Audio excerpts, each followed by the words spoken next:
Abo ni abaturage bababajwe n'urupfu rwa Theodosi Uwamahoro uri mu kigero cy'imyaka 27 wakoraga akazi ko gucuruza uducogocogo muri gare ya Nyabugogo. Ababonye uko byagenze bavuze ko ubwo abashinzwe irondo ry'isuku bakora muri gare bageragezaga kubambura ibicuruzwa byabo babirukankana. Bamwe birutse maze uyu mubyeyi we ngo baramufata batangira kumushikuza ibyo yari afite babirwanira. Yazunguzaga nyine twirukanse warasigara batigize bamubona.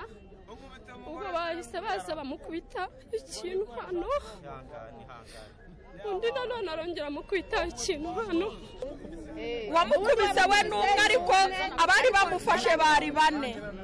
Yaza wenda waba wamuhaye n'icyo gihumbi yagufata ukamubwira ati ko nagwaye amafaranga wandetse nkishakira uturayi tw'abana banjye akongera akanabijyana ugasigarira aho ngaho nuko nguko bimeze. Ibyo bakora birababaje kuko nta kintu giteye agahinda nko kubona umuntu agufata nta kintu kimugaragaza n'icyo akora. Wenda ngo ukibone wikange wiruke abameze nka polisi ugenda uvuga uti uyu ni umupolisi wafashe. Umuntu n'umusivili nkawe arafata jonjora ntafata wenda buri muntu wese ngahere ku murongo akareba umuntu umwe akamugendaho kubera wenda icyo bapfa no mu makaritsiye n'ibindi nk'ibyo. Ubwo polisi y'u Rwanda yageragaho byabereye yataye muri yombi abasore batatu bakekwaho kugira uruhare muri uru rupfu. Abo basore bakora koperative Agronicole irondo ry'isuku no kurwanya akajagari muri gare ya Nyabugogo.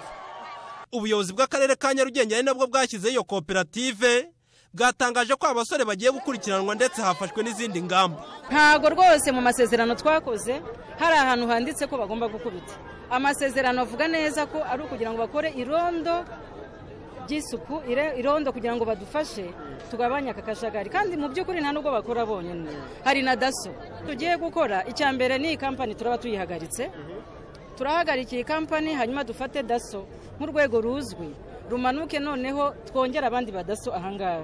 Noneho mu buryo bwo gucunga umutekano no kugira ngo habeho kugabanya ubucuruzi bw'akajagari no kubuca burundu hano daso imanuka izikorera ahangaha.